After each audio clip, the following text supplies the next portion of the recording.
الحمد لله وكفى والصلاة والسلام على من لا نبي بعده. أعوذ بالله السميع العليم من الشيطان الرجيم.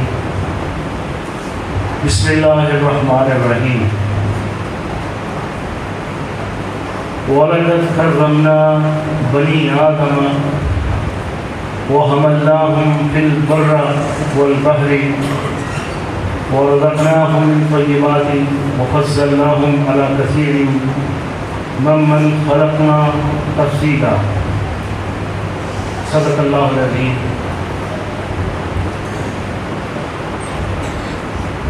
قال النبي صلى الله عليه وسلم: خير الناس من ينفع الناس. قال النبي صلى الله عليه وسلم: الخلق عيال الله.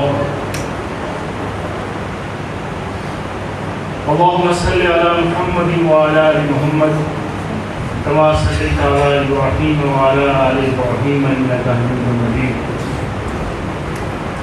اللهم بارك على محمد وعلى آل محمد كما صليت على إبراهيم وعلى آل إبراهيم إنك حميد مجيد. اللہ رب العزت کا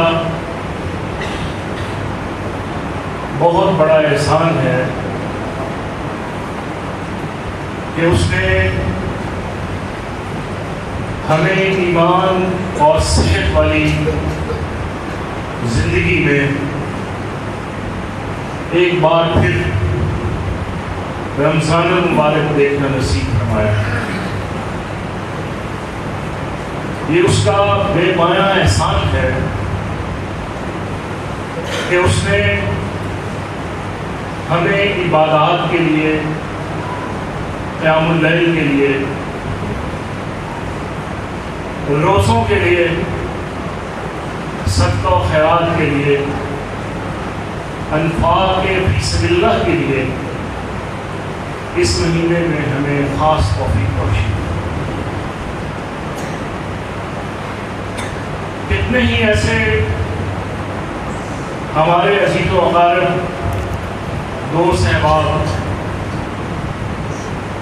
جو پچھلے سال ہمارے درمیان موجود تھے، اس رمضان المبارک میں وہ اللہ کے پاس چلے گئے. خاص طور پر میرے بڑے بھائی قاری نوید الحسن لکھوی بھربھو، جو 27 فروری کو اچانک کے قلم بند ہونے کی وجہ سے اللہ کو پیارے ہو گئے. یقیناً ان کی موت خاندان کے لیے، جماعت کے لیے، فیصل آباد کے لیے، جامعہ سلفیہ کے لیے کسی عظیم سالے سے کم نہیں.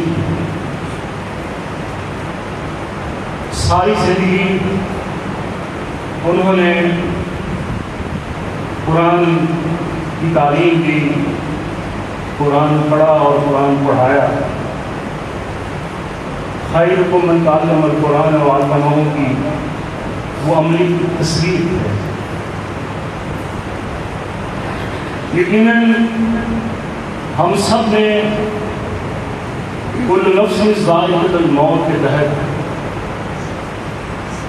موت کا ذائقہ چکھنا ہے، اور ایک وقت مقرر ہے. کسی نے پہلے اور کسی نے بعد میں جانا ہے. اور ظاہری طور پر ہم یہ سمجھتے ہیں کہ کچھ طبی تقاضوں کے مطابق کچھ لوگ بڑھاپے میں جا کے فوت ہوتے ہیں، اور عام طور پر یہی تصور ہوتا ہے کہ موت 70 سال، 80 سال، 90 سال کی عمر میں آئے گی. لیکن ہم یہ بھول جاتے ہیں کہ اللہ تعالیٰ کا جب بلاوا آتا ہے، نہ وہ بچپن دیکھتا ہے، نہ وہ جوانی دیکھتا ہے، نہ وہ قد و قامت دیکھتا ہے، نہ وہ ناموری دیکھتا ہے، نہ وہ بادشاہت دیکھتا ہے، نہ وہ بڑے مناصب دیکھتا ہے، نہ وہ بڑی برادری دیکھتا ہے۔ بس ایک دن مقرر ہے، ایک وقت مقرر ہے، وہ سب پر آنا ہے۔ ہمیں کوشش کرنی چاہیے کہ ہم ہر وقت موت کو یاد رکھیں اور اللہ کے ساتھ اپنا تعلق مضبوط کریں۔ اللہ تعالیٰ ہمیں بھی ان کے نقشے قدم پر چلنے کی توفیق عطا فرمائے۔ آپ کے سامنے میں نے جو آیت تلاوت کی ہے، کیونکہ موضوع کی مناسبت سے میں چاہوں گا کہ گفتگو ہو۔ رمضان المبارک میں مختلف مقررین علماء حضرات آپ کے سامنے مختلف موضوعات پہ گفتگو کر چکے ہیں۔ آج میں کوشش کروں گا کہ احترام انسانیت اور تکریم انسانیت کے اوپر بات کی جائے، کیونکہ آج ہمارا معاشرہ مختلف قسم کے ایک تناؤ کا شکار ہے۔ سیاسی تناؤ بھی ہے، فرقہ وارانہ تناؤ بھی ہے، سماجی تناؤ بھی ہے، خاندانی تناؤ بھی ہے، خلفشار بھی ہے، ایک عجیب قسم کے فاصلے ہیں۔ ہم کوشش کریں گے کہ قرآن سے پوچھیں کہ انسانیت کی تکمیل کے کیا تقاضے ہیں۔ اللہ تعالیٰ نے اس کائنات میں انسان کی صورت میں سب سے ایک اشرف مخلوق تخلیق کی،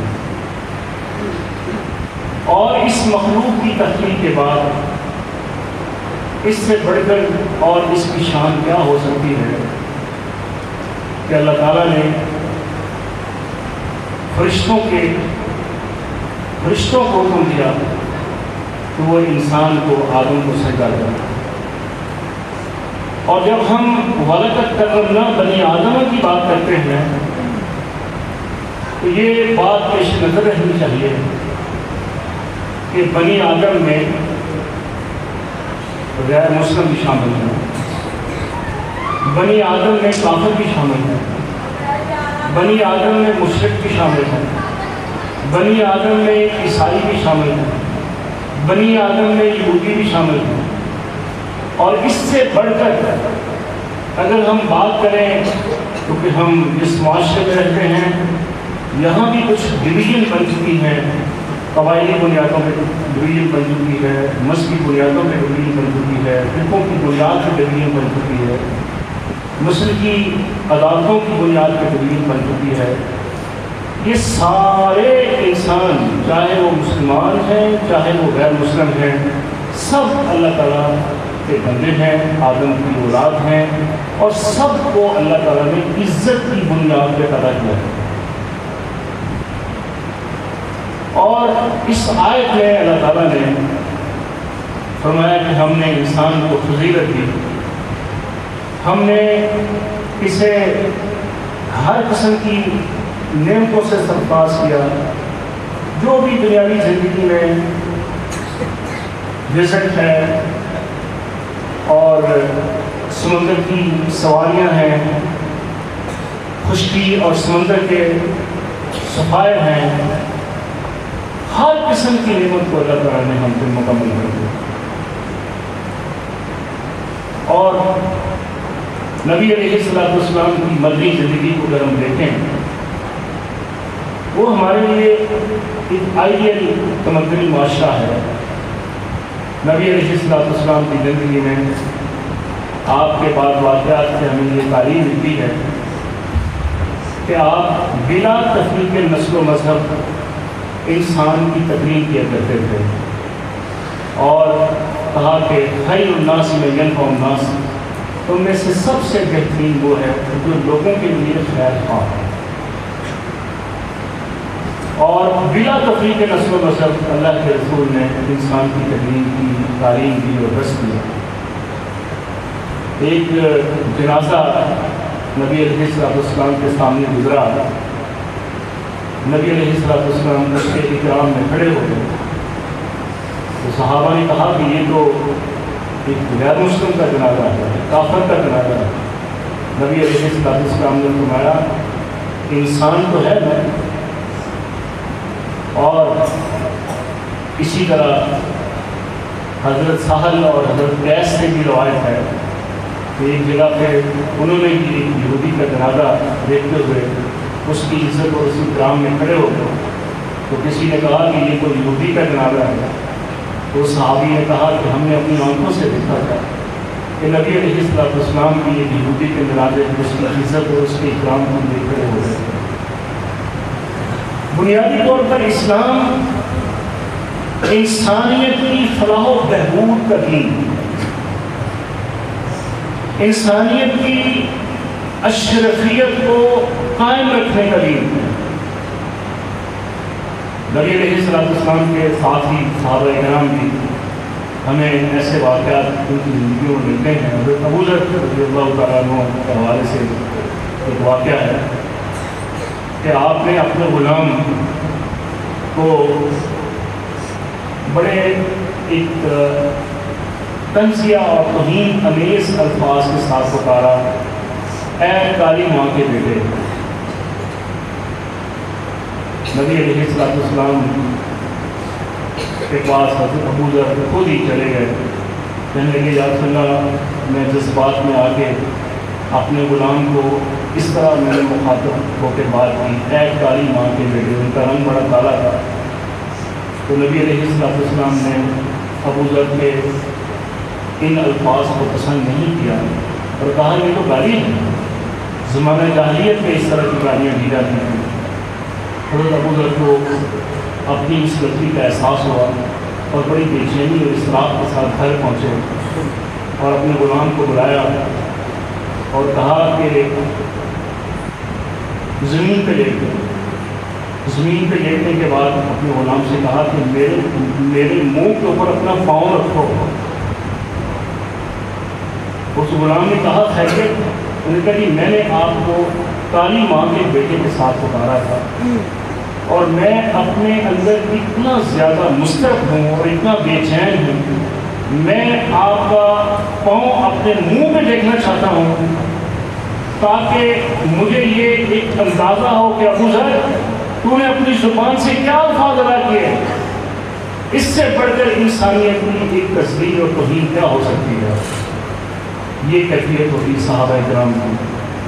اور پھر نبی علیہ السلام کے زمانے میں حضرت سمامہ یمامہ کے گورنر تھے. مکے میں زیادہ گندم زیادہ فصلیں نہیں ہوتی تھی خشکی کی وجہ سے, تو گندم وغیرہ یمامہ سے آتی تھی. تو حضرت سمامہ جو ہے وہ چونکہ بعد میں مسلمان ہوئے تھے اور ان کو معلوم تھا کہ مکے کے لوگوں نے نبی علیہ السلام کے اوپر بڑے ظلم کیے, تو انہوں نے احتجاجاً مکے کے لوگوں کا بائیکاٹ کر دیا, گندم کی سپلائی روک دی. تو ابو سفیان نے خط لکھا نبی علیہ السلام کو کہ دیکھو یہاں پہ آپ کے رشتہ دار بھی رہتے ہیں, یہاں بہت سارے لوگ اور بھی رہتے ہیں. سمامہ نے گندم کی سپلائی کاٹ دی ہے, تو آپ مہربانی کریں ہماری گندم بحال کریں. نبی علیہ السلام نے وہ خط لکھا. نبی علیہ السلام نے اس کے جواب میں یہ نہیں کہا ابو سفیان بھول گئے ہو, تم نے ہمارے پہ کیا ظلم کیا, تم نے ہمارے اوپر کیا تشدد کیا تھا. نبی علیہ السلام نے فوراً حضرت سمامہ سے کہا کہ انسانیت کی بنیاد پر مکے کے لوگوں کی جو گندم کی سپلائی ہے اس کو بحال کر دیا جائے, انسانیت کی بنیاد پر. تو اسلام بنیادی طور پر انسانیت کا مذہب ہے. یہ انسان کی تکریم اور انسان کی عزت کو مقدم رکھتا ہے. اور پھر اگر ہم قرآن کے تخاطب کو دیکھیں تَوَقُولُ لِلنَّاسِ حُسْنًا, لوگوں سے اچھے انداز کے ساتھ اور خوشگوار انداز کے ساتھ گفتگو کیا کرو. چہرے پہ تناؤ آ جاتا ہے. قرآن کا اسلوب ہے, قرآن نے کہا وَلَا تُصَعِّرْ خَدَّكَ لِلنَّاسِ, اپنے چہرے کو, اپنی گال کو پھلا کے مت بات کیا کرو.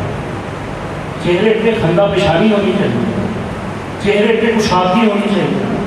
اور آپ دیکھیں خیر الناس من ينفع الناس وقولوا للناس حسنا ولا تصعر خدك للناس. ان ساری کلمات میں ہمیں الناس, انسانوں سے مخاطب ہو کے بات کی جا رہی ہے. یہ نہیں کہا کہ مومنین سے بات کرنی ہے تو اچھا انداز اختیار کرو, یہ نہیں کہا کہ مسلمانوں سے بات کرنی ہے تو اچھا انداز اختیار کرو. کہا انسانوں سے بات کرنی ہے تو خوشگوار انداز کے ساتھ بات کرو. چہرے پہ ایک بشاشت ہو, تیرے چہرے پہ ایک تناؤ ہو, تیرے چہرے پہ کشادگی ہو, چہرے پہ تبسم والی کیفیت ہو. یہ بنیادی طور پر لوگوں سے جو پبلک ڈیلنگ ہے, جو ٹریٹمنٹ ہے, اس کی تعلیم دی جا رہی ہے. اور انسان کی باڈی لینگویج ہے, اس کا بڑا امپیکٹ ہے. انسان کی شخصیت, آپ کی باڈی لینگویج, آپ کے ہاتھوں کا ایکشن, آپ کی گفتگو, آپ کی زبان, ہر چیز جو مخاطب شخص ہوتا ہے وہ نوٹ کر رہا ہوتا ہے.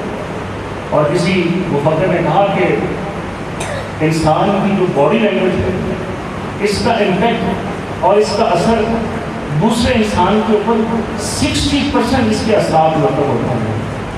یعنی آپ کی باڈی لینگویج, آپ کی گفتگو, آپ کا طرز تکلم, آپ کی پبلک ڈیلنگ, اس میں ایک خوشگوار احساس ہونا چاہیے. بعض دفعہ یہ متکبرانہ کیفیت انسانوں میں آ جاتی ہے. متکبرانہ کیفیت حسن کی وجہ سے بھی آ جاتی ہے, دولت کی وجہ سے بھی آ جاتی ہے, خاندانی ایک احساس تفاخر کی وجہ سے بھی آ جاتی ہے, بڑے عہدے اور بڑے منصب کی بنیاد پر بھی آ جاتی ہے. اللہ تعالیٰ نے ان تمام کیفیات میں کہا کہ آپ کی شخصیت میں وہ متکبرانہ کیفیت نہیں آنی چاہیے, لوگوں سے خوشگوار انداز کے ساتھ بات کریں. ولا تصعر خدك للناس, لوگوں سے چہرے پہ تناؤ اور غصے والی کیفیت آ کے بات نہیں کریں.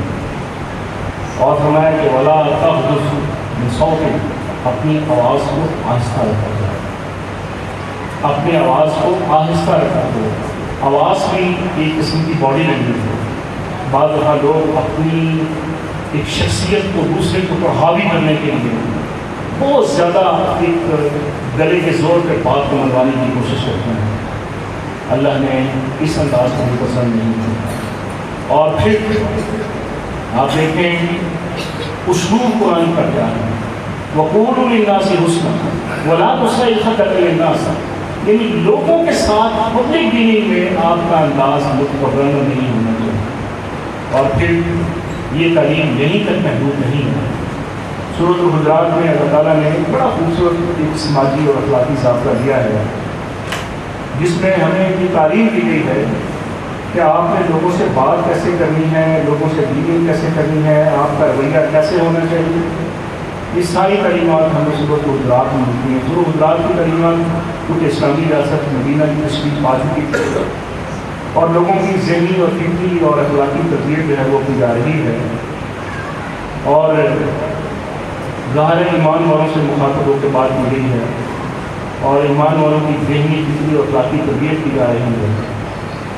تو اللہ تعالیٰ نے انسان کی تکریم اور انسان کی عزت نفس کے حوالے سے بڑی خوبصورت تعلیمات دی ہیں.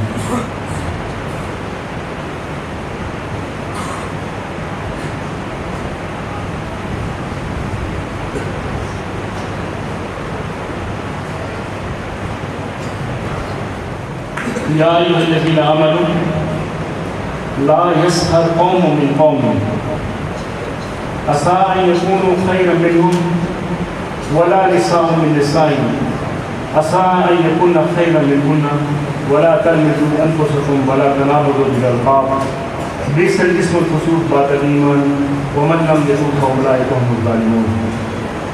یا ایھا الذین آمنوا اجتنبوا کثیرا من الظن ان بعض الظن اثم ولا تجسسوا ولا یغتب بعضکم بعضا ایحب احدکم ان یأکل لحم اخیہ میتا فکرہتموہ واتقوا اللہ ان اللہ تواب رحیم. انسان کی تکریم کے حوالے سے مسلمانوں کی تقویم کے حوالے سے سورۃ الحجرات کا بڑا خوبصورت ایک اخلاقی ضابطہ ہے۔ ایمان والوں کو مخاطب ہو کے بات کی گئی، کہا کہ اے ایمان والوں، کوئی قوم دوسری قوم کا مذاق نہ کرے۔ لا یسخر قوم من قوم عسى ان یکونوا خیرا منهم۔ سخر یسخر ایسے مذاق کو کہتے ہیں جس میں کسی کی دل آزاری ہو، ایسا مذاق کرنا جس سے کسی کے کوئی ہرٹ ہو، کسی کے جذبات مجروح ہو، اور یہ مذاقی بنیادوں پہ ہوتا ہے۔ یہ بنیاد بھی بعض اوقات وہی بنتی ہے کہ اپنے آپ کو آپ بہت بڑی توپ چیز سمجھتے ہیں، اپنے آپ کو دولت کے اعتبار سے، حسن کے اعتبار سے، خاندان کے اعتبار سے، نسل کے اعتبار سے، وسائل کے اعتبار سے جب انسان اپنے آپ کو بہت بڑی چیز سمجھتا ہے تو پھر اس کے رویے میں ایک متکبرانہ کیفیت آتی ہے، پھر وہ دوسروں کو حقیر جانتا ہے۔ نبی علیہ السلام نے خطبہ حجۃ الوداع کے موقع پہ انسان کی تکمیل کا بڑا خوبصورت دستور فرمایا کہ کلکم بنی آدم و آدم من تراب، تمام آدم کی اولاد ہے اور آدم کو ہم نے مٹی سے ڈالا ہے، اور کسی گورے کو کالے میں اور کسی کالے کو گورے میں کوئی فضیلت حاصل نہیں ہے۔ فرمایا ان اکرمکم عند اللہ اتقاکم، ان میں سے سب سے زیادہ عزت والا ہوا ہے جو سب سے زیادہ اللہ سے ڈرتا ہے۔ اور پھر آگے فرمایا کہ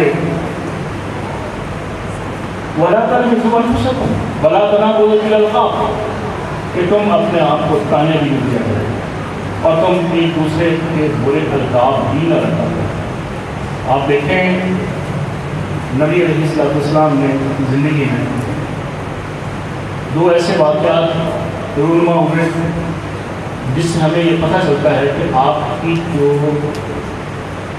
پبلک ڈیلنگ اس میں انسان کی توقیر اور انسان کے وقار کو کم قدم رکھا گیا۔ وہ بڑا مشہور واقعہ ہے کہ وہ ایک خاتون جو ایک بدکاری کی وجہ سے ایک ناجائز بچے کی ماں بن گئی تھی، نبی علیہ السلام کے پاس آئی اور اپنے اس نے جرم کا اعتراف کیا، کہا یا رسول اللہ مجھ سے گناہ سرزد ہو گیا، مجھے پاک کیجیے۔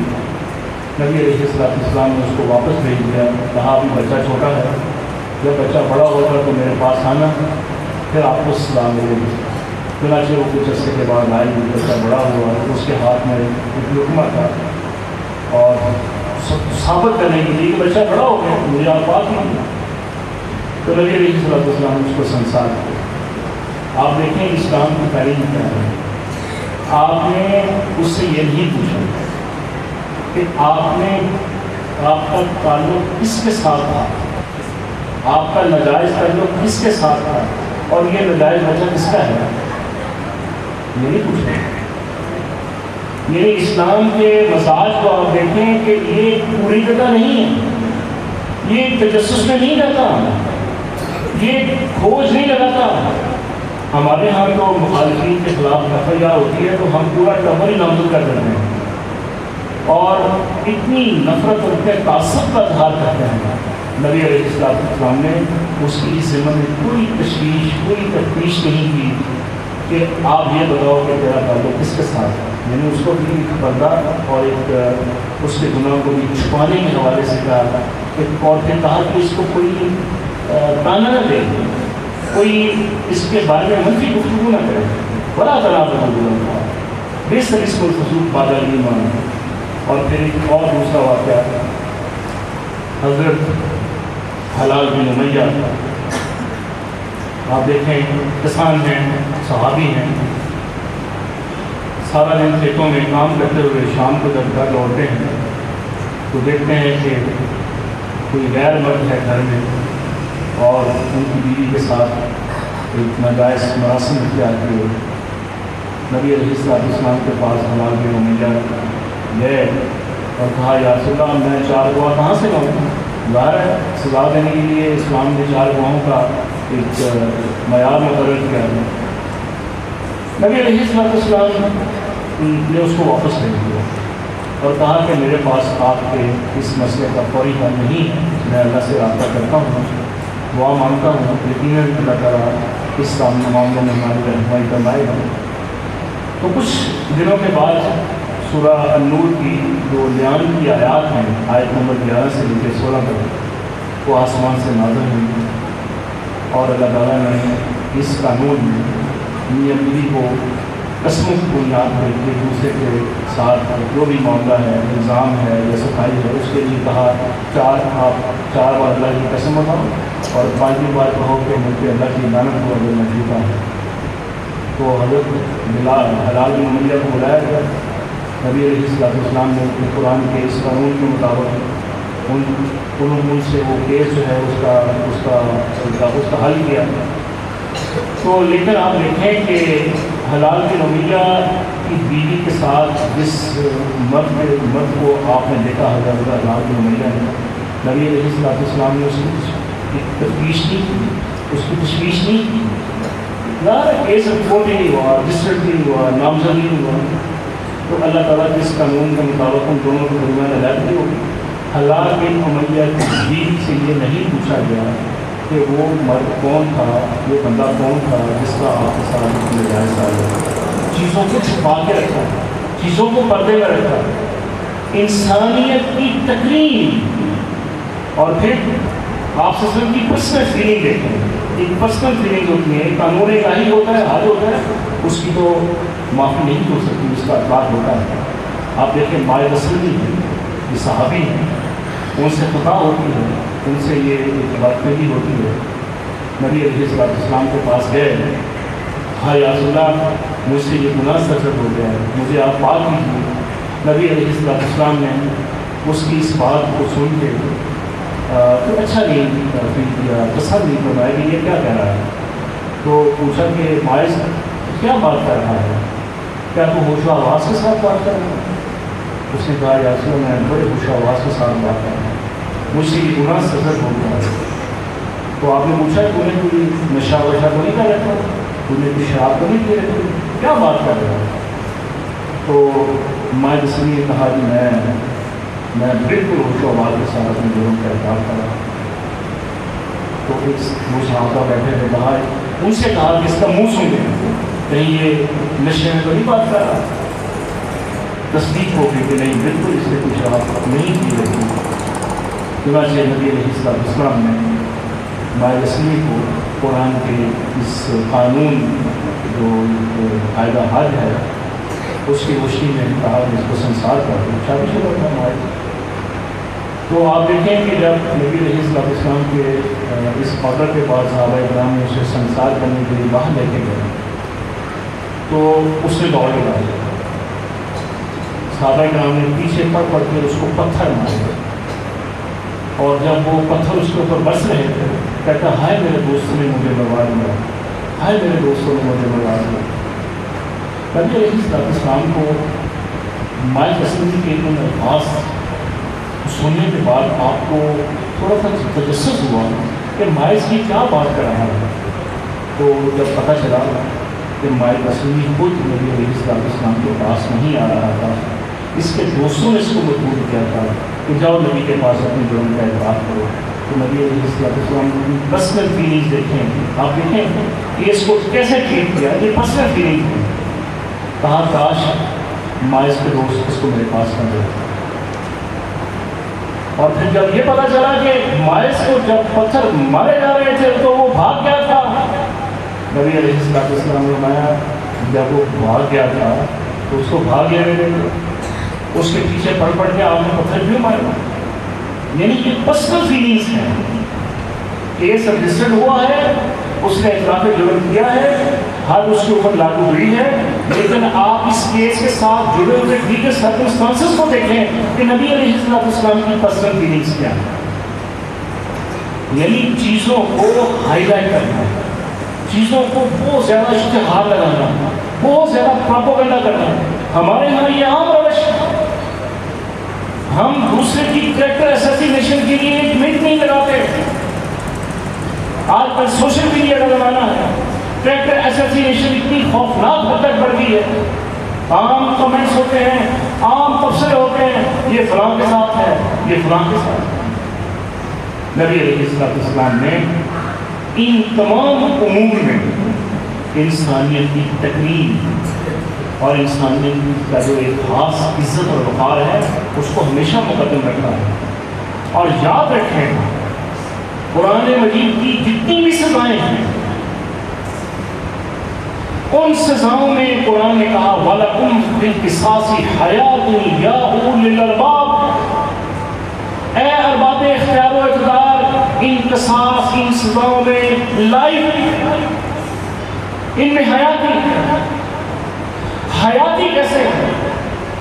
یہ پھر میں اس کو تکریم کے ساتھ جوڑوں گا، انسانیت کی تکریم کے ساتھ جوڑوں گا اس آیت کی حکمت اور اس کے فلسفے کو.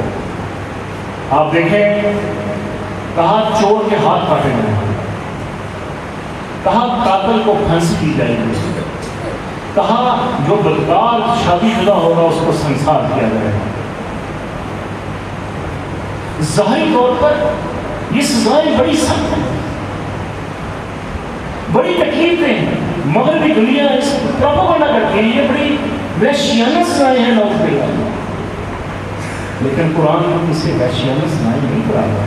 قرآن کہتا ہے وَلَكُمْ فِي الْقِصَاصِ حَيَاةٌ يَا أُولِي الْأَلْبَابِ، اے ارباب اقتدار و اختیار ان سزاؤں میں لائف ہے، ان سزاؤں میں حیاتی ہے. حیاتی کیسے ہے؟ لائف کیسے ہے؟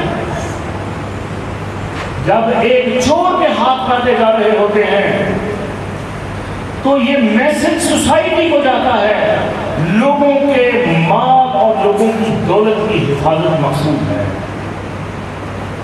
اور جب کسی ایک بدکار اور بدکار ایک بدفعلی کرنے والے ایک بدکار کی سزا سنسار کی صورت میں دی جاتی ہے تو پوری سوسائٹی میں میسج آتا ہے لوگوں کی لاکھوں لوگوں کی بہو بیٹیوں کی عصمت اور ان کی عزت اور ان کے تحفظ کی اور ان کی تقدیس کے اور ان کے ناموس کی حفاظت کا میسج آتا ہے. جان ایک جا رہی ہے، ایک شخص کو سنسار کیا جا رہا ہے، لیکن پوری سوسائٹی میں ایک میسج دیا جا رہا ہے کہ لوگوں کی بہو بیٹیوں کی عزت اور ناموس کی حفاظت مقصود ہے.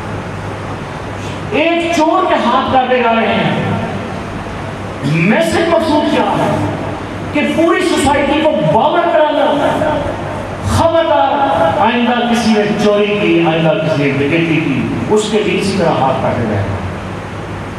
ایک انسان کا سر تن سے جدا کیا جاتا ہے قتل کے بدلے میں، ایک انسان کو سزا دی جا رہی ہوتی ہے. میسج کیا جا رہا ہے؟ لاکھوں لوگوں کی جانوں کے تحفظ کی ضمانت کا میسج آ رہا ہے. اور جن ممالک میں جن ریاستوں میں قرآن کے اس قانون کو نافذ کیا گیا ہے، میں اس کی مثال دوں گا سعودی عرب. سعودی عرب دنیا کی واحد ریاست ہے جہاں سب سے کم جرائم کی شرح ہے. کرائم ریٹ دنیا میں سب سے کم سعودی عرب میں ہے. اس کی وجہ کیا ہے؟ اس کی وجہ یہ ہے کہ انسانیت کی تحفظ اور انسانیت کی تکریم پر مبنی قرآن کے ان قوانین کو وہاں پر عملی طور پر نافذ کیا گیا. آپ نے دیکھا ہوگا کہ زیورات کی اور سونے کی دکانیں کھلی ہوتی ہیں، لوگ بے خوف ہو کے حرم میں مسجد میں نماز پڑھنے کے لیے چلے جاتے ہیں. ان کو یہ خوف اور ڈر نہیں ہوتا کہ ہماری دکان لوٹ دی جائے گی. خوف اور ڈر عوام کو ہوتا ہے اگر ہم نے چوری کی تو ہمارے ہاتھ کاٹ دیے جائیں گے. وَلْيَشْهَدْ عَذَابَهُمَا طَائِفَةٌ مِّنَ الْمُؤْمِنِينَ. کہا یہ سزائیں آپ نے کھلے عام دی ہیں تاکہ لوگ اپنی آنکھوں سے ان کو دیکھ سکیں. اور اسلام کے ان فطری قوانین کا سب سے بڑا بینیفیشری انسان، میں اس کو انسانیت کی تکریم کے تناظر میں دیکھتا ہوں. اور یاد رکھیں کہ اسلام کی حدود اور اسلام میں سزاؤں کا جو نفاذ ہے اس کا ایک ہی مقصد ہے، انسانیت کے مفادات کا تحفظ کرنا. انسان معاشرے میں تین اس کی جہتیں ہیں. اس کی 3 زندگی کے معاملات ہیں. ایک اس کی جان ہے، ریاست کی ذمہ داری ہے کہ اس کی جان کی حفاظت کرے. دوسرا اس کا مال ہے، اس کے وسائل ہیں، اس کے ایسٹس ہیں، اس کی حفاظت کی ذمہ داری ریاست کی. اور تیسری چیز انسان کی عزت اور ناموس، اور انسان کی اس عزت اور ناموس کی حفاظت کی ریاست کی ذمہ داری ہے. یعنی 3 چیزوں کی حفاظت مقصود ہے: عزت، مال اور جان. اور یہ کب محفوظ رہتی ہے؟ جب قرآن کے ان فطری قوانین کو ریاست نافذ کرتی ہے. آج ہمارے معاشرے میں بڑھتے ہوئے جرائم کی وجوہات اور محرکات کا آپ اندازہ کریں. یہاں بدماش دندناتے پھرتے ہیں، یہاں مافیات راج کرتے پھرتے ہیں، گینگ بنے ہوئے ہیں، ریاستی عدالت کو مفلوج کرنے والی قوتیں کار فرما ہیں.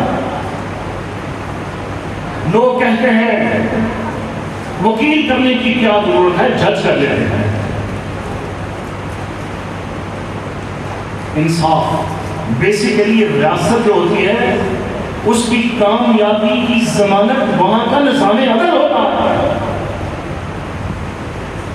جس معاشرے میں ناانصافی ہوگی اس معاشرے میں کبھی بھی اللہ کی رحمت اور اس کی برکت نہیں آ سکتی.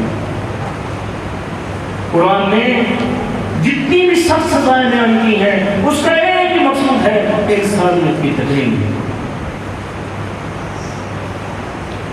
اور پھر سماج میں رہتے ہوئے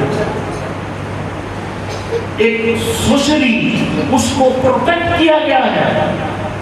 اس کی عزت نفس کو محفوظ رکھنے کے لیے لوگوں کو اخلاقی ضابطوں کا پابند بنایا گیا ہے. من سلم المسلمون من لسانه ویده، مسلمان وہ ہے جس کے ہاتھ و زبان سے دوسرے مسلمان ہیں. اور یاد رکھیں جب ہم وَلَقَدْ كَرَّمْنَا بَنِي آدم کی بات کرتے ہیں تو تخصیص ختم ہو گئی. اگر آپ کا ہمسایہ کرسچن ہے اس کی بھی عزت نفس کا آپ نے خیال رکھنا. اگر آپ کا ہمسایہ سکھ ہے اس کی بھی عزت نفس کا خیال رکھنا. اگر آپ کا ہمسایہ یہودی ہے اس کی بھی عزت نفس کا خیال رکھنا. اس کے بھی کچھ بنیادی حقوق ریاست میں اسے پروٹیکشن دے رہے ہیں. اور پوری دنیا میں تمام ایک بین الاقوامی چارٹر UN کے چارٹر کے مطابق بھی یہی 3 مفادات ہیں انسانیت کے تحفظ کے: جان، مال اور عزت. غیر مسلم معاشروں میں بھی کسی کافر کو اس بات کا اختیار نہیں ہے کہ وہ مسلمانوں کا استحصال کرے. مسلم ریاست میں بھی اس بات کا کسی مسلمان کو حق حاصل نہیں ہے وہ کسی غیر مسلم کا استحصال کرے. دنیا کے تمام مہذب معاشروں کی یہ بنیادی پہچان ہوتی ہے کہ وہاں پہ قوانین انسانیت کی جان، اس کی عزت اور اس کے مال کے تحفظ کی بنیاد پر قائم کیے جاتے ہیں. انسان بڑا عظیم ہے، انسان کی تکریم بڑی مقدم ہے اللہ کو. ہم چھوٹی چھوٹی باتوں پہ ایک دوسرے کے خلاف عصبیت کے زہر اگلتے ہیں. ہم چہرے کے نقوش کی بنیاد پہ ہم نے الٹے نام رکھے ہوتے ہیں. ہم نے ذات برادریوں کی بنیاد پہ، نسلی تفاخر کی بنیاد پہ لوگوں کو کمی کرا دیتے ہیں. رنگ اور نسل کی بنیاد پہ ہم تصحیح کرتے ہیں انسانوں کی. اس قرآن کا مخاطب انسان ہے، انسان سے بات کرتا ہے. اور ہم جب یہ بات کرتے ہیں کہ مسلم انسانیت کی بنیاد پہ مقدم رکھنی چاہیے. لیکن جس معاشرے میں ہم رہ رہے ہیں، کبھی ہم نے اپنے معاشرے کے انتشار اور فساد کا جائزہ لیا ہے؟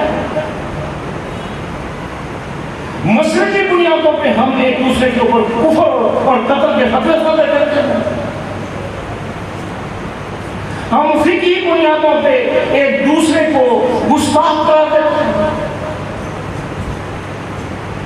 ہم فقہی اختلافات کی بنیاد پہ ایک دوسرے کے پیچھے نماز نہیں پڑھتے.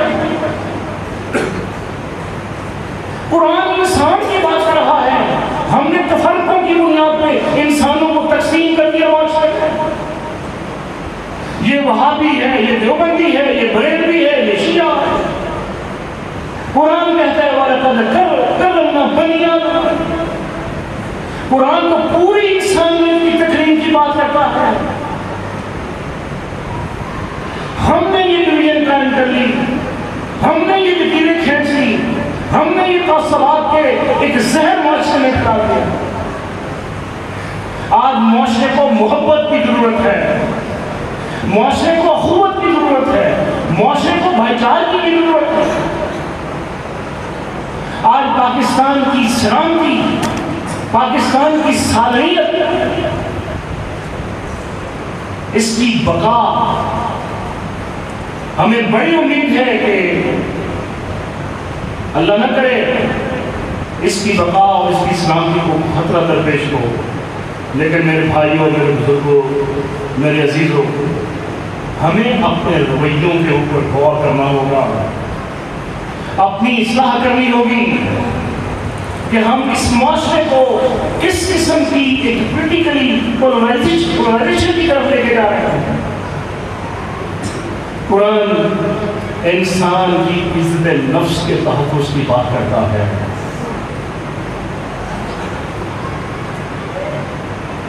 قرآن انسان کی تکریم کی بات کرتا ہے اور کہا یا ایھا الذین آمنوا اجتنبوا کثیرا من الظن ان بعض الظن اثم ولا تجسسوا ولا يغتب بعضكم بعضا أيحب أحدكم أن يأكل لحم أخيه ميتا فكرهتموه واتقوا الله إن الله تواب رحيم. کہا اے ایمان والو، اجتنبوا کثیرا من الظن، زیادہ گمان کرنے سے اجتناب کرو. گمان کیا ہو رہا ہے؟ گمان رائے کو کہتے ہیں، پرسپشن کو کہتے ہیں. جو ہم چھوٹی چھوٹی باتوں کے اوپر جلدی بنا لیتے ہیں اور قائم کر دیتے ہیں. قرآن نے رائے قائم کرنے سے نہیں روکا، قرآن نے زیادہ رائے قائم کرنے سے روکا. زیادہ رائے قائم کرنے سے کیوں روکا ہے؟ اس لیے کہ انسان زیادہ نیگیٹیوٹی کو پسند کرتا ہے، انسان منفیت پسند ہے.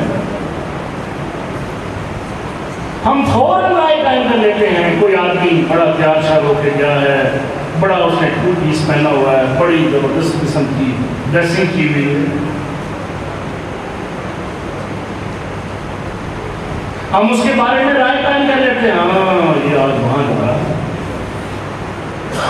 یہ لازمی آج وہاں جا رہا ہے، آج لگتا ہے کسی سے ملاقات ہے. اسپیشل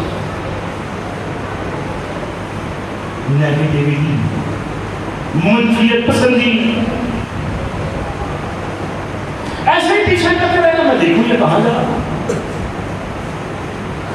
بے شک وہ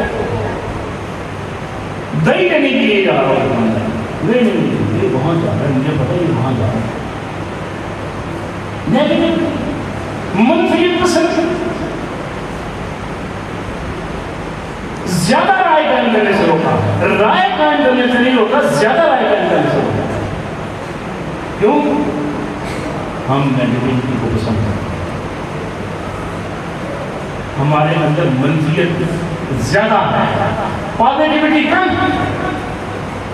ہم یہ کیوں گمان نہیں کرتے نہیں بڑا اچھا کر رہے ہیں یار، اس کے بارے میں ایسی آئی نہیں بڑا اچھا کر رہا ہے، نہیں برا ہے، یہ فلاں جگہ پہ جاتا ہے، فلاں جگہ پہ جاتا ہے، میں نے خود دیکھا.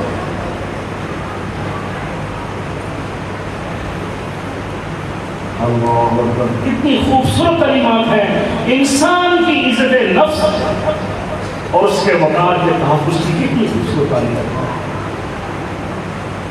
اور کہا ان بعض الناس، بعض گمان برا ہوتے ہیں۔ ہو سکتا ہے آپ نے جو رائے اس کے بارے میں قائم کر رکھی ہے، ہو سکتا ہے جو پرسپشن آپ نے قائم کر رکھی ہو وہ اس میں نہ ہو۔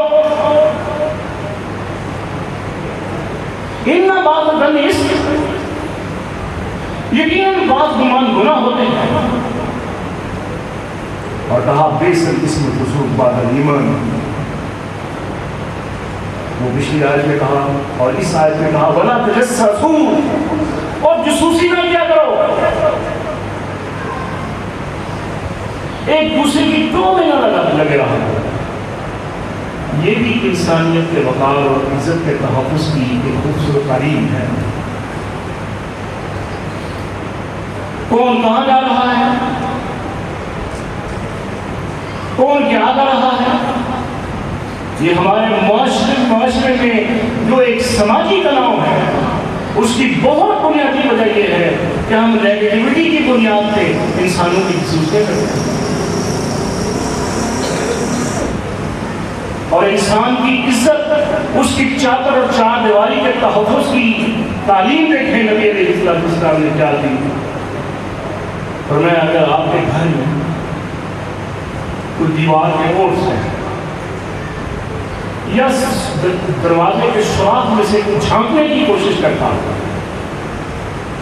فرمایا اہل خانہ اتنا با اختیار بنایا گیا ہے کہ اگر اہل خانہ میں سے کوئی شخص، کوئی عورت پتھر اٹھا کے اس کی آنکھ نکال دے، اس سے یہ نہیں پوچھا جائے گا کہ آپ نے اس کی آنکھ باہر کیوں نکالی۔ کس قدر چادر اور چار دیواری کے تحفظ کی ضمانت دیتا ہے ہمارا نبی علیہ السلام نے خیمے میں تشریف فرما تھے، خیمے کے سوراخ میں سے کسی نے جھانکنے کی کوشش، آپ کے ہاتھ میں نیزہ تھا، آپ نے نیزہ پکڑا، اس کی طرف بھاگے، اس کو مار دیں، اس کو نہیں لگا، وہ بھاگ گیا۔ کس قدر تحفظ ہے انسان کی عزت کا اس کی چادر اور چار دیواری کا۔ کوئی کسی کا پرسنل لیٹر، کوئی کسی کے پرسنل ڈاکومنٹس، کوئی کسی کے ذاتی کاغذات، کوئی کسی کی نجی زندگی کے امور میں مداخلت نہیں کر سکتا۔ کس قدر سیکیورٹی دی ہے اسلام میں، انسان کی پرسنل زندگی، نجی زندگی، کسی کو کوئی حق نہیں ہے کہ وہ جاسوسیاں کرتا ہے۔ یہ موبائل ہے، کسی کو کوئی حق حاصل نہیں ہے کہ دوسرے کے موبائل کا پاسورڈ تلاش کرتا ہے۔ کوڈ کیا ہے؟ آج کل سوشل میڈیا یوز ہوتا ہے، جستجو ہوتی ہے، میں اس کی آئی ڈی ہیک کر دوں، میں اس کے پرسنل چیزوں کو دیکھوں، اس کی آئی ڈی پہ ڈال کے وہ کرتا کیا ہے، کوئی حق حاصل نہیں ہے۔ ہر آدمی کو اپنی نجی زندگی کی حفاظت کے حوالے سے کوئی مقام بنایا گیا۔ یہ ساری کلمات کا مقصد کیا ہے؟ ایک آئیڈیل معاشرے کی تشکیل ہے، ایک مہذب معاشرے کی تشکیل ہے۔ کسی کی زندگی میں مداخلت کرنے کے لیے منہ نہ ماتب ہے۔ اور پھر کہا کہ ولا یغتب بعضکم بعضا، تم میں سے کوئی کسی کی غیبت نہ کرے۔ غیبت کیا ہے؟ وہ بات جو آپ کسی کے منہ کے اوپر کریں اور اس کو تکلیف ہو، اور وہی بات آپ اس کی عدم موجودگی میں، ایبسنس میں کریں۔ نبی علیہ السلام نے یہ غیبت ہے۔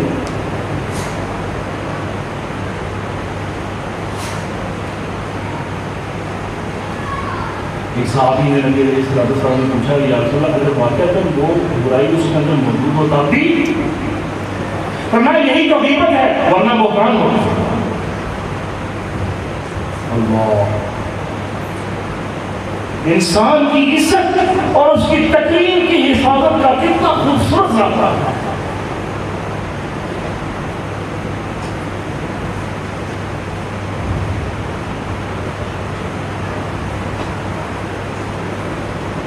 پھر اگر ہم غیبت کی ایکٹیویٹی کو دن بھر میں شمار کریں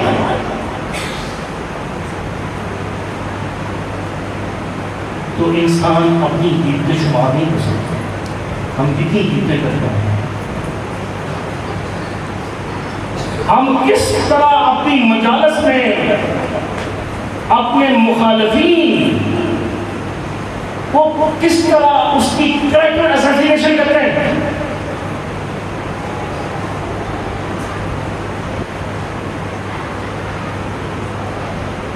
اور ہمیں محسوس بھی نہیں ہوتا۔ غیبت نبی علیہ السلام نے فرمایا یہ شرک سے بھی ایک بدتر رویہ ہے۔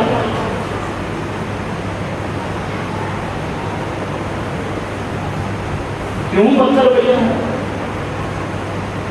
کہ غیبت ایک ایسی برائی ہے کہ انسان کو احساس ہی نہیں ہوتا کہ میں نے برائی کی، اور جس گناہ کو انسان سمجھے ہی نہ اور اس کے اندر وہ احساس ہی نہ پیدا ہو، وہ اس کی معافی کیسے مانگے گا؟ شرک کرتا ہے تو انسان اس کو احساس ہوتا ہے کہ میں نے شرک کیا اور اس کی وہ معافی مانگتا ہے، شاید اللہ اس کو معاف کرے۔ غیبت ایک ایسا چھپا ہوا جرم ہے کہ انسان کو ریئلائز نہیں ہوتا، اور جس چیز کو انسان ریئلائز ہی نہ کرے اس کی معافی کیسے مانگے؟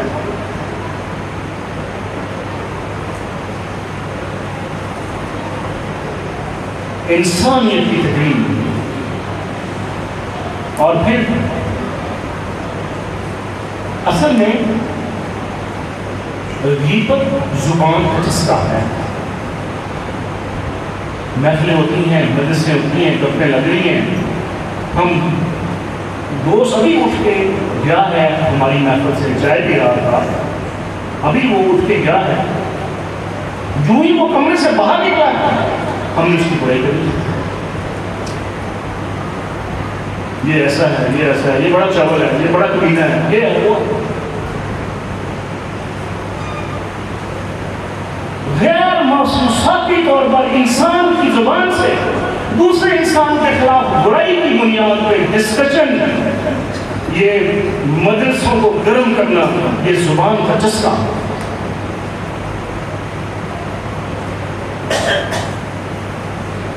اور قرآن نے کہا اَيُحِبُّ أَحَدُكُمْ أَن يَأْكُلَ مَا فِيهِ مَيْتًا فَكَرِهْتُمُوهُ، کیا تم میں سے کوئی اس بات کو پسند کرتا ہے کہ وہ اپنے مردہ بھائی کا گوشت کھائے؟ فَكَرِهْتُمُوهُ، یقیناً اسے کراہت محسوس ہو۔ کس قدر کے سنگین تھے، بھائی کی بات بھی ہو سکتی ہے، زندہ بھائی کی بات ہو سکتی ہے، لیکن یہاں کہا میتن، مردہ بھائی کا گوشت۔ اور میتن کی بات کیوں کی گئی؟ غیبت جس کی جا رہی ہوتی ہے نا، وہ آپ کے درمیان موجود نہیں ہوتا۔ اس کی قدر مشکل پتہ کیا ہے؟ جو مرنے والا ہوتا ہے نا، وہ بھی دفاع کی صلاحیت سے محروم ہوتا ہے، اور کسی کی ایبسنس میں، کسی کی غیر موجودگی میں اگر آپ اس کی منفی گفتگو کر رہے ہیں، وہ بھی اپنے دفاع کی صلاحیت سے محروم ہے، دونوں اپنے دفاع کی صلاحیت سے محروم ہیں۔ اس لیے کہا مئی طرف کہو، انسانیت کی تقریم۔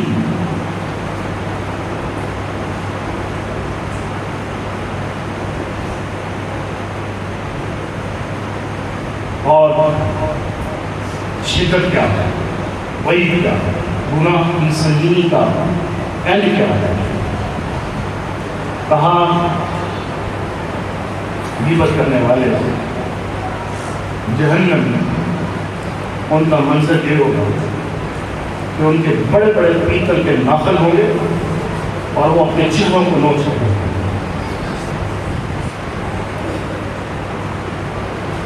یہ ساری تعلیمات کا ایک ہی مقصد ہے، انسانیت کی زندگی.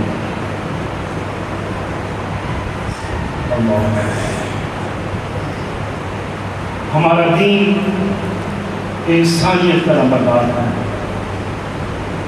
ہمارا دین انسانی حقوق کے تحفظ کا ضامن ہے. اور پھر آگے کہا یا ایھا الناس انا خلقناکم من ذکر و انثی وجعلناکم شعوبا وقبائل لتعارفوا ان اکرمکم عند اللہ اتقاکم ان اللہ علیم خبیر. یہاں بھی ناس کی بات، یا ایھا الناس، یا ایھا المؤمنین کی بات نہیں. مسلمانوں کو مخاطب ہو کے بات نہیں کی گئی، ایمان والوں کو مخاطب ہو کے بات نہیں کی گئی، لوگوں کو مخاطب ہو کے بات کی گئی، یعنی انسانیت کو مخاطب ہو کے بات کی گئی. یا ایھا الناس انا خلقناکم من ذکر و انثی، اے لوگوں ہم نے تمہیں ایک مرد اور ایک عورت سے پیدا کیا. وجعلناکم شعوبا وقبائل لتعارفوا، ہم نے تمہیں قبائل میں، شعوب میں، ذات برادریوں میں صرف اس لیے تقسیم کیا ہے لتعارفوا، تاکہ تمہاری پہچان ہو سکے. صرف اس مقصد کے لیے وضاحت بھی ساتھ کرتے ہیں اور ساتھ معیار بھی مقرر کیا. معیار کیا ہے؟ ان اکرمکم عند اللہ اتقاکم. یاد رکھو تم میں سے سب سے زیادہ اللہ کی نگاہ میں عزت والا وہ ہے تو سب سے زیادہ اسے ڈرتا ہے اور سب سے زیادہ اس کا خوف رکھتا ہے.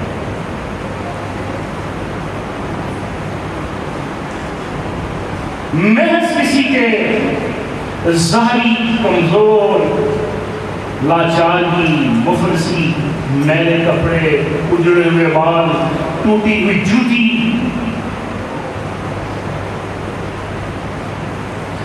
اس کی غیرت، اس کی پرسنالٹی، اس کا قد و قامت، اس کا قبیلہ،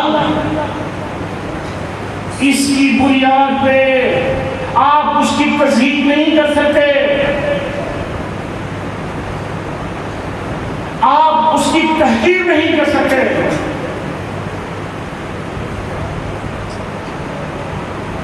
ایکون خیر، ہو سکتا ہے وہ تمہیں سے بہت بہتر ہو.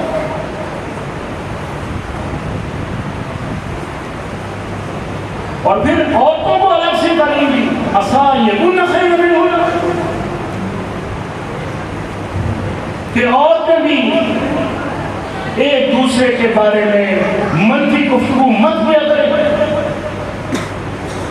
عورتوں کو الگ سے تعلیم کیوں دی گئی؟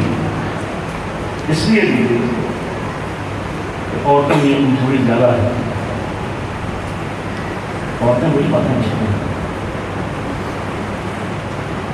منفی گفتگو کو موضوع سخن بنانا عورتوں میں یہ زیادہ کمزوری ہے. قرآن میں اسی وجہ سے الگ سے ہونے، حالانکہ یا ایھا الذین آمنوا میں ایمان والوں میں مرد بھی شامل ہے، عورتیں بھی شامل ہیں. ہماری اصلاح کی جا رہی ہے، عورتوں کی اصلاح کی جا رہی ہے. مرد و زن دونوں کو تکریم انسانیت کا سبق سکھایا جا رہا ہے.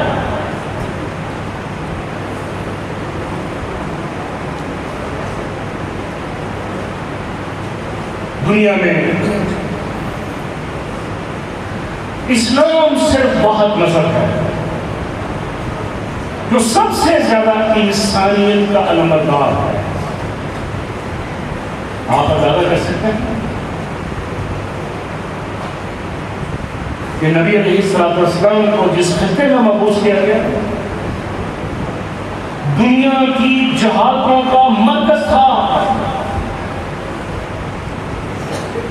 اس سے بڑھ کر زمانہ جاہلیت کی کبھی حرکات اور رسومات کیا ہو سکتی ہیں کہ بیٹیوں کو زندہ دفن کیا جاتا ہے.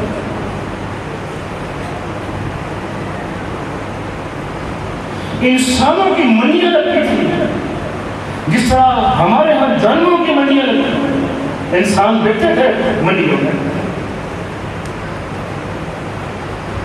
اسلام نے مرد و زن کی تکمیل کو بحال کیا اور ایسی بحالی حضرت نعیم رضی اللہ تعالیٰ حاصل نہیں. اللہ مسلمان ہو گئے. مسلمان ہونے کے بعد نبی علیہ السلام کو زمانہ جاہلیت کے واقعات ڈسکس کر رہے ہیں.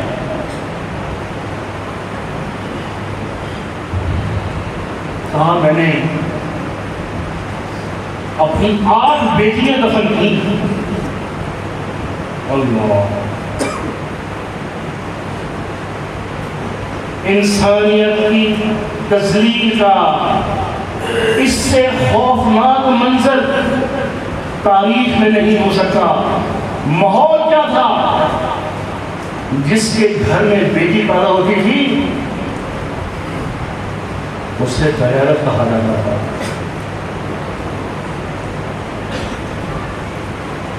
کہتے ہیں میری 7 بیٹیاں میں نے جب دفن کر دی. چھوٹی بیٹی تھی. میں نے کہا چلو ایک رکھ لیتے ہیں, چھوٹی سی ہے. خیر کہا جو ہی میں باہر نکلتا لوگ مجھے کہتے بڑا بغیرت ہے, گھر میں بیٹی رکھی. کیا عالم ہوگا. انسانیت کی تذلیل کا ایسا خوفناک جاہلانہ معاشرہ دنیا کی تاریخ میں آپ کو کہیں نہیں ملے. کہا جب مجھے بہت زیادہ لوگوں نے تانے دینے شروع کر دیے, مجھے غصہ آیا. میں نے فیصلہ کیا کہ میں اپنی آخری بیٹی کو بھی زندہ دفن کروں.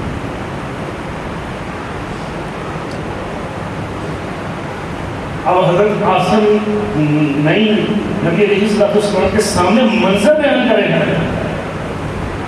کہا میں نے اسے پیار دیا, میں نے اسے بڑے نئے کپڑے پہنائے. وہ سمجھ رہی تھی کہ میرے بابا مجھے آپ کوئی آؤٹنگ کے لیے کھیلنے کودنے کے لیے لے کے جا رہے ہیں. بڑی ہنسی خوشی پیار ہوئی. اٹھیلیاں کرتی ہے کبھی ادھر کبھی ادھر کبھی ادھر. بڑی خوش کہ بابا مجھے وہاں سیر کرنے کے لیے لے کے جا رہے ہیں. کہتے میں نے گڑھا کھودا. وہ بھی گڑھا کھودنے میں میری مدد کری اور گڑھا کھودنے کے دوران میرے کپڑوں کے اوپر جو مٹی پڑتی ہے اس کو صاف بھی کرتی ہے.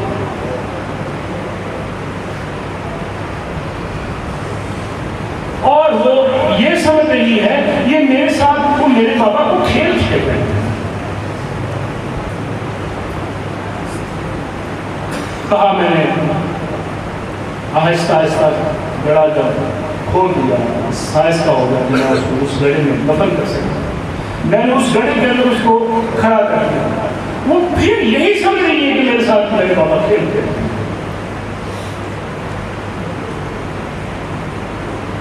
لوگوں کے تانے, لوگوں کے فکرے, بغیر دل کے تانے کہتے میرے دماغ کے اوپر ایسے ٹکراتے تھے. جو ہی میں باہر نکلتا تھا کہتے بڑا تو غیرت ہے, گھر میں بیٹی نہیں کرتا. کہتے میرا اتنا سنگ دل, میری اتنی سنگدلانہ کیفیت ہو گئی, میں نے اپنی آخری بیٹی کو بھی دفن کر دیا.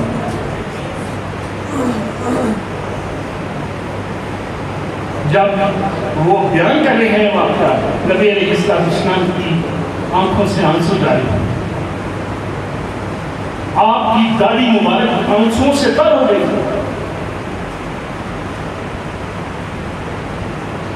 میرے بھائیوں، اسلام نے انسانیت کی تقریم کو بحال کیا، اسلام نے عورت کی تقریم کو بھی بحال کیا، اسلام نے مردوں کی تقریم کو بھی بحال کیا۔ آج حقوق نسواں کی بات کی جاتی ہے،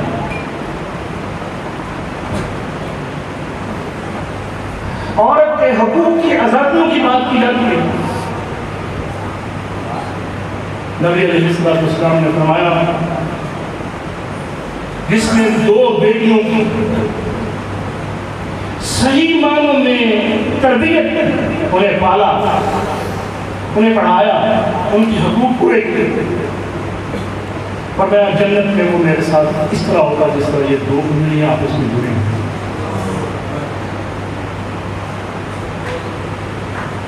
یہ ہے انسانیت کی تقریم کا نمبردار مذہب۔ آج مغرب کی دلدادہ، مغرب کی پالتو، مغرب کی فنڈڈ NGOs عورت کا مقدمہ، عورت مارچ میں لے کے آتی ہے اور دعویٰ کیا جاتا ہے کہ میرا جسم میری مرضی ہے۔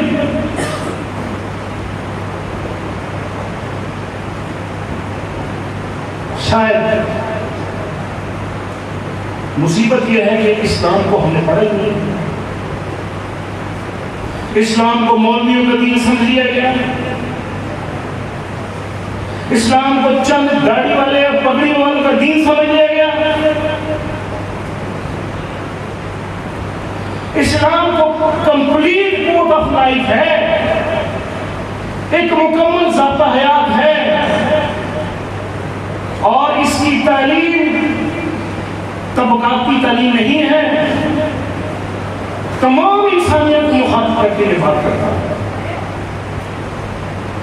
وہ اس کی گہرائی میں جائیں، اس کا مطالعہ کریں، اس کے قوانین کی حکمت اور اس کے فلسفوں کے اوپر غور کریں، آپ کو پتہ چلے کتنا بڑا انسانیت کا نمبردار ہمارا ہے۔ تو میرے بھائیوں اور بزرگوں، ہمیں اپنے رویوں میں، اپنے معاملات میں غور کرنا ہوگا، اپنی اصلاح کرنی ہوگی۔ اسلام ایک ایسے معاشرے کی تشکیل چاہتا ہے جس میں انسانیت کے تحفظ کی ضمانت ہو۔ پہلے جس طرح میں نے کہا کہ 3 بنیادی مقصد ہے، 3 بنیادی مقاصد ہیں قرآن کے اندر بیان کرتا سزاؤں کے: جان، مال اور عزت۔ انسانی معاشروں میں وہ ریاستیں کامیاب ہیں جن کے اندر بسنے والے انسان جان کے اعتبار سے، عزت کے اعتبار سے اور مال و دولت کے تحفظ کے حوالے سے وہ سکون زندگی گزارتے ہیں، وہ معاشرہ کامیاب معاشرہ ہے۔ اور اسلام اس کے تحفظ کی ضمانت دیتا ہے، وَلَكُمْ فِي الْقِصَاصِ حَيَاةٌ لَا أُولِي رمضان کی آخری گھڑیاں ہیں، 27ویں رات، ہم اللہ کی رحمت کی امید کے لیے اس کے دربار میں پر امید ہیں کہ لیلۃ القدر کی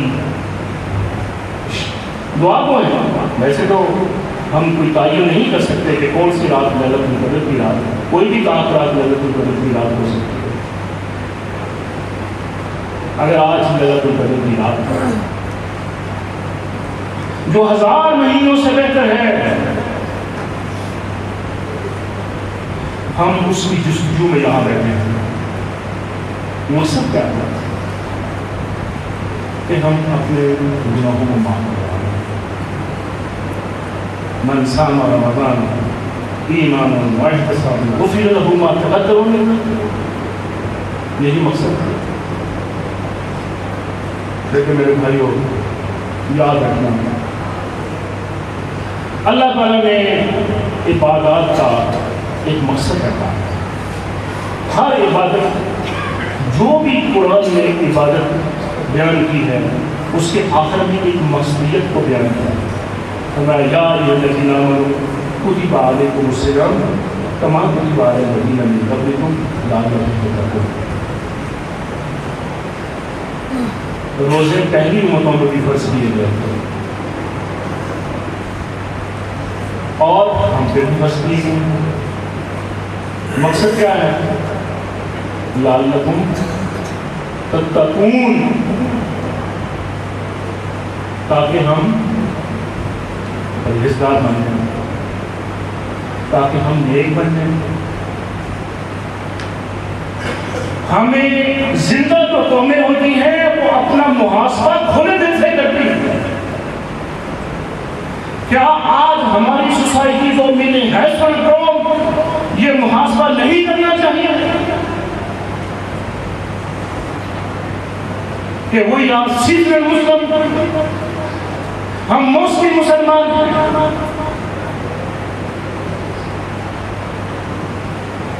عید کا چاند طلوع ہوگا، مسلم رنگ ہو جائیں گی.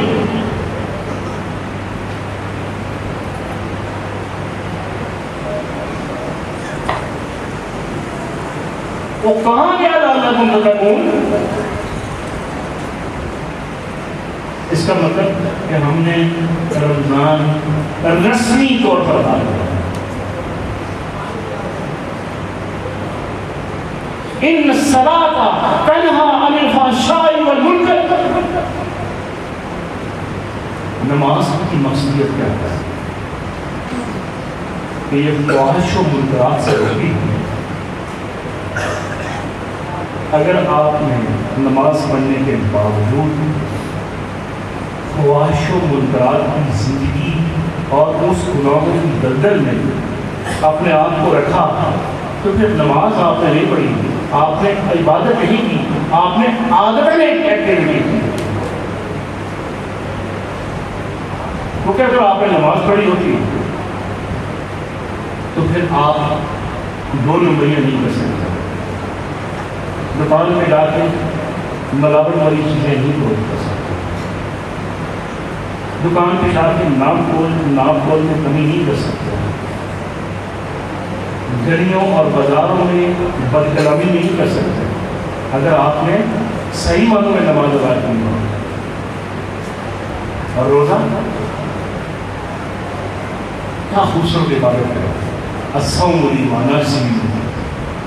اللہ نے فرمایا روزہ میرے لیے ہے، میں ہی اس کی جزا دوں گا.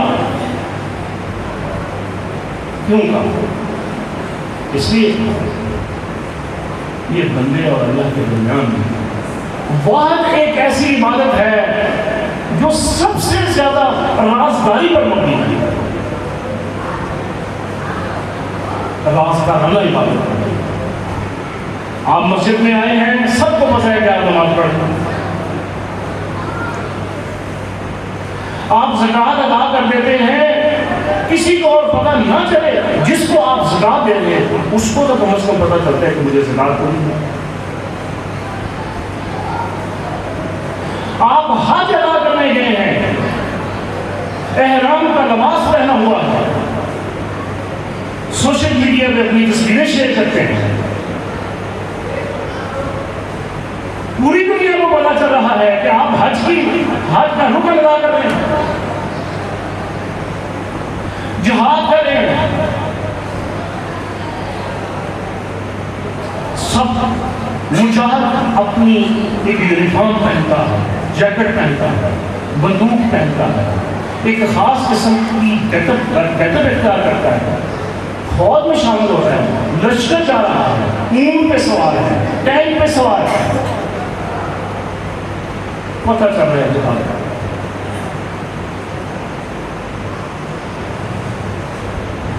روزہ دار ایسی خوبصورت باطنی عبادت کرتا ہے کہ یہ راز صرف بندے اور رب کے درمیان ہے. کسی کو نہیں پتا. آپ کو پیاس لگتی ہے، آپ کو بھوک لگتی ہے، آپ گھر جاتے ہیں، کچن میں جاتے ہیں، فریج کھولتے ہیں، پانی پینے آتا کون دیکھتا ہے؟ وہ کون سی قوت ہے جو آپ کو پانی پینے سے روکتی ہے؟ وہ کون سی قوت ہے جو آپ کو کھانا کھانے سے روکتی ہے؟ یہ ایک جذبہ ہے کہ اللہ دیکھ رہا ہے، روزہ ٹوٹ جائے گا۔ میرے بھائیوں، رمضان کے بعد بھی اللہ دیکھ رہا ہے۔ اللہ کی قوت بصارت اور یا قوت سماعت میں رمضان کے بعد کوئی کمی نہیں آ جانی۔ یہ خوف اور ڈر ہر وقت آپ کے اوپر تاری رہنا چاہیے۔ جب آپ کسی کو رشوت دے رہے ہیں تب بھی آپ کو یہ احساس کرنا چاہیے کہ مجھے اللہ دیکھ رہا ہے۔ جب آپ رشوت لے رہے ہیں اس وقت بھی یہ احساس غالب رہے کہ اللہ مجھے دیکھ رہا ہے۔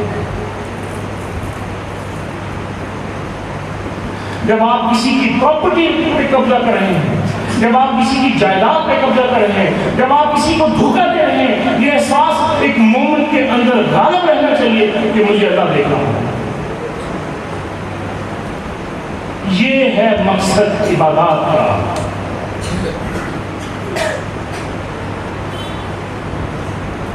11 مہینے رمضان کے علاوہ اس ایک مہینے کی آپ کی وہ تطہیر کی مشق کا ریفلیکشن چاہتا ہے میرا رب۔ زندگیوں میں رمضان کا رنگ کتنے مہینے چڑھتا ہے۔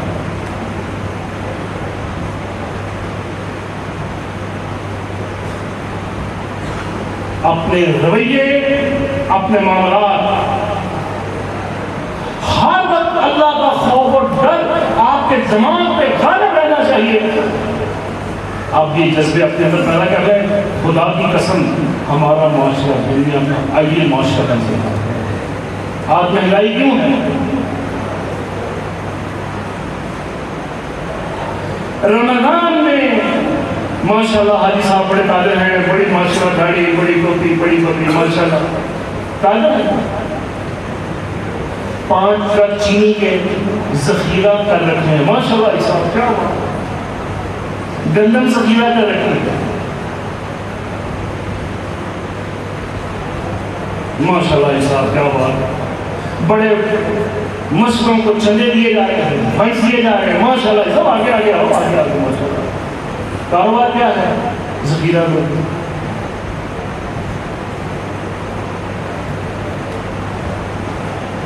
کنسپٹ دیکھیں زندگی کا کہ 500 ارب روپے کا فراڈ کرو، 1 ارب کی بہت بڑی مسجد بنا دو،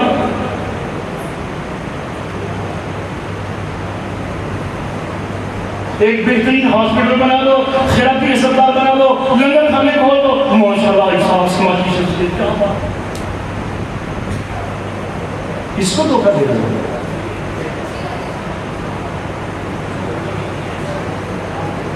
وہ کہاں کا تقویٰ، وہ کہاں کی نمازیں؟ قرآن نے فرمایا الذین یقیمون الصلاۃ ویؤتون الزکاۃ وہم بالآخرۃ ہم یوقنون۔ اس سے پہلی آیت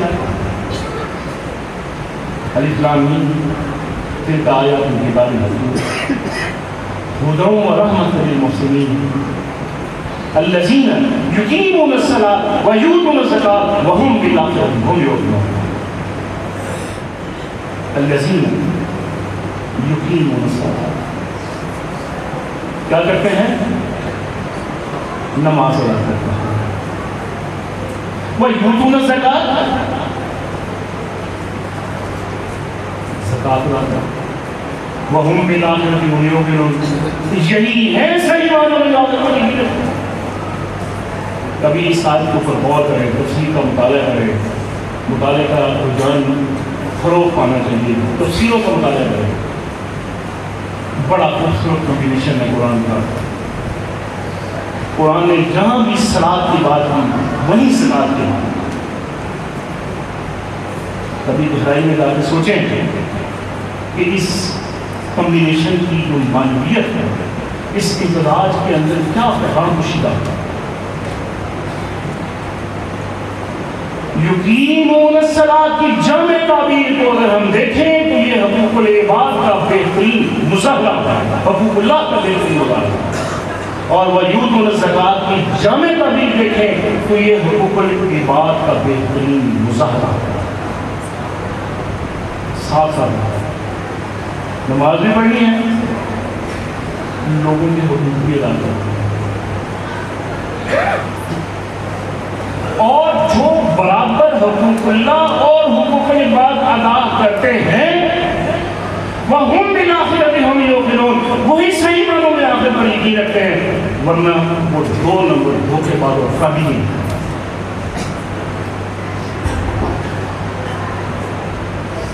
آخرت پر یقین وہی رکھتا ہے جو حقوق اللہ اور حقوق العباد کو برابر رکھتا ہے۔ دو دفعہ ہم کے الفاظ ہیں، وَهُمْ بِالْآخِرَةِ هُمْ يُوقِنُونَ۔ ایک آدمی بندوق اٹھاتا ہے، وہ کسی بیوہ کے مکان پہ قبضہ کر رہا ہے، کوئی اسے سمجھاتا ہے تو خدا کا خوف کرو، تمہیں مرنا نہیں ہے، تمہیں قیامت کا کوئی ڈر خوف نہیں ہے۔ وہ کہتے ہیں مجھے یقین ہے قیامت کا، میں نے مرنا ہے۔ اس کا عمل بتا رہا ہے، یہ جھوٹ بول رہا ہے، اس کو قیامت پہ کوئی یقین نہیں۔ اگر اس کو قیامت پہ یقین ہوتا تو یہ کبھی بندوق اٹھا کے کسی بیوہ کے مکان پہ قبضہ نہ کرا ہوتا۔ یہ جھوٹا ہے، نمازیں نہیں پڑھتا، زکوٰۃ بھی ادا کرتا ہے، حاجی صاحب بھی ہے، نمازی صاحب بھی ہے، بڑی ویلفیئر، بڑی ڈسپنسریاں، بڑے سکول، بڑے ہسپتال، ماشاء اللہ انسان۔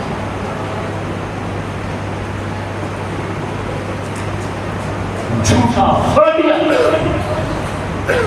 لوگوں نے کاروبار بنا لیا،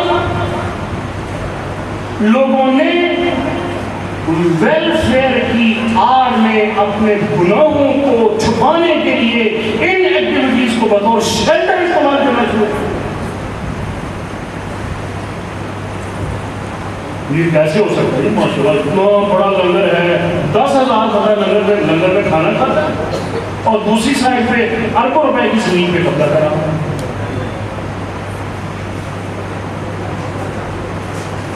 یہ کیا گھورک بندہ ہے؟ یہ کیا چھوٹا بازی؟ قرآن کی اس آیت پہ بے نقاب کر دیا ہے لوگوں کو۔ اور اگر اس کے باوجود رمضان کے مہینے میں روزے رکھنے کے باوجود، قرآن پڑھنے کے باوجود، قیام اللیل کرنے کے باوجود، انفاق فی سبیل اللہ کرنے کے باوجود، اگر ہم نے قبضہ مافیا کی زندگی گزارنی ہے تو ہم سب کے لعنت کریں۔ قبضہ مافیا، جھوٹ، فراڈ، دھوکہ، یہ لعنتیں سمیٹ رہے ہیں۔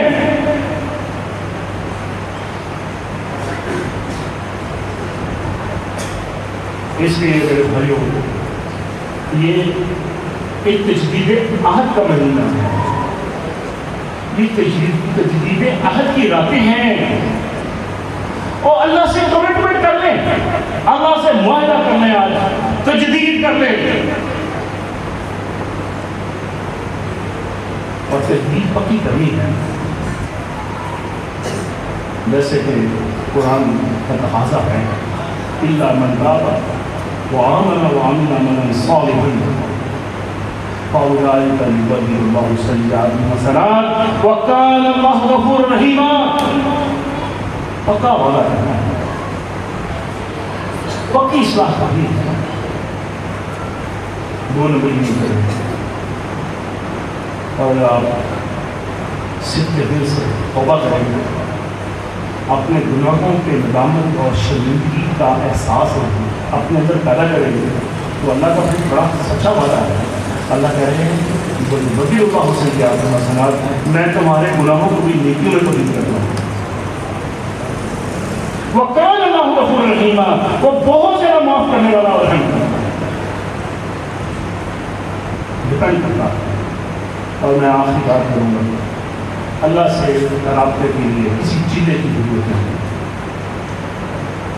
کسی مراقبے کی ضرورت نہیں ہے، مجذوب بننے کی ضرورت نہیں ہے۔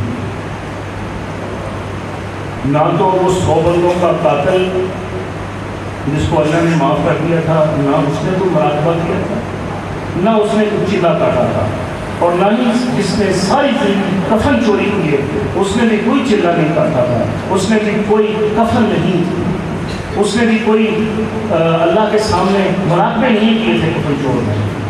اس نے صدق دل سے اپنے اندر ندامت، شرمندگی کا احساس غالب کیا تھا، اور زبان سے معافی کے الفاظ تک نہیں ادا کیے تھے اللہ کے سامنے۔ اس نے کفن چور کو بھی اللہ نے معاف کیا، 100 بندوں کو بھی، 100 بندوں کے قاتل کو بھی اللہ نے معاف کیا۔ کس بنیاد پہ؟ ان کے دل میں اللہ کا خوف پیدا ہو۔ وَلِمَنْ خَافَ مَقَامَ رَبِّهِ جَنَّتَانِ۔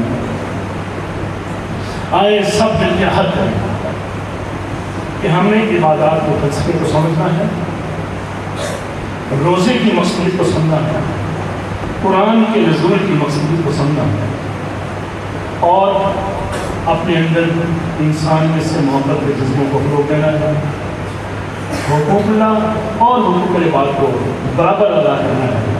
اللہ تعالیٰ ہمیں عمل کی توفیق عطا فرمائے۔ وآخر دعوانا